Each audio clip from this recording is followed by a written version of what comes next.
What's up, it's Nick Monty. In this video I'm going to talk about stereo widening. I have this synth pad that's happening in the verses of my new song The Story Goes, and I want to show you how I'm using a stereo widener to help things sit nicely in the mix.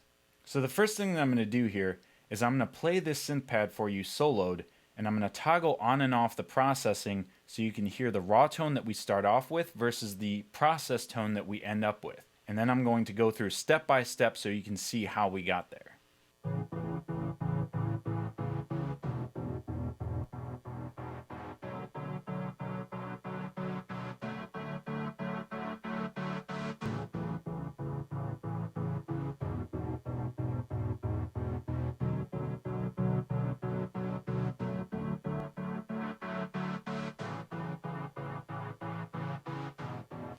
Okay, so as you can hear, the raw tone that we started off with is very dark and muddy sounding.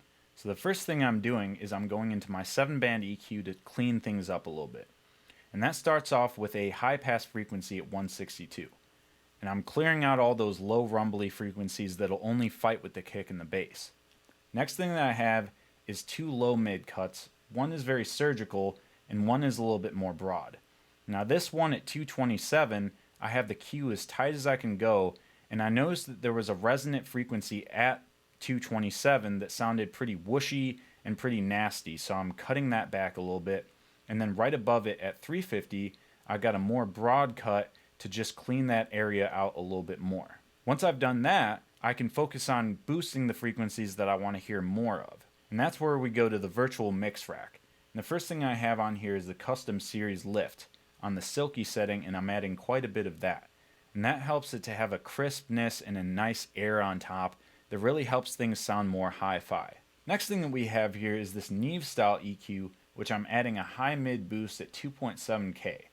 And what this does is it adds a little bit of articulation and a little bit of energy to the track. And these frequencies are pretty piercing sounding, but when you add just the right amount, it helps things to stand out in the mix a little bit. But what I like to do is I like to pull up this track in context with all the other instruments and then boost up just the right amount so that it's not overbearing.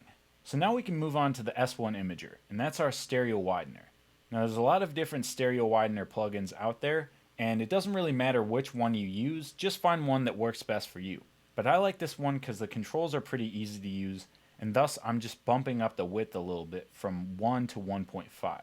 Now what I'm going to do is I'm going to play through again, and I'm going to not only bypass this plugin, but I'm going to play with the width so you can see what that does.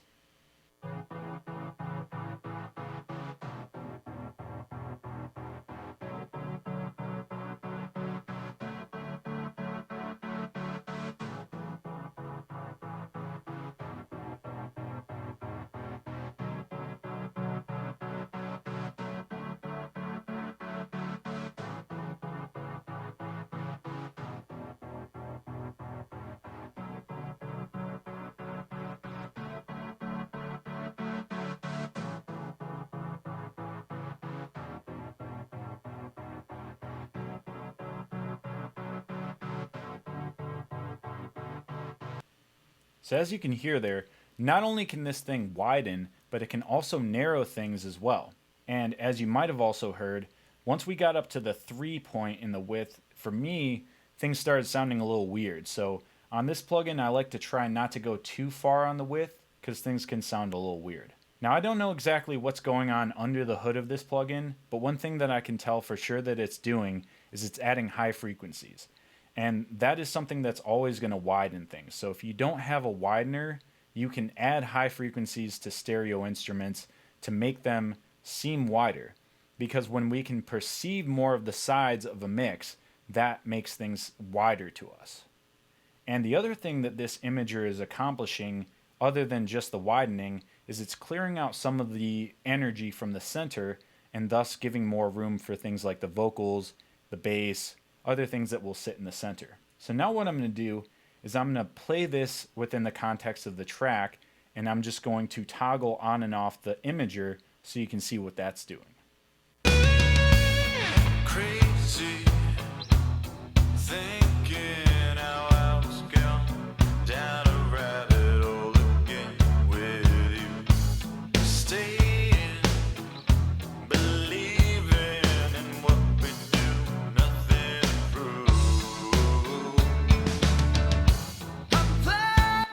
So it's a really subtle effect, but for me it really helps put the finishing touch on that track so it sits perfectly in the mix while also kind of having its own space to live in. So if you learned something here, please comment below. I love to hear your feedback on all this kind of stuff. And other than that, leave a like, please subscribe, and I will see you in the next video.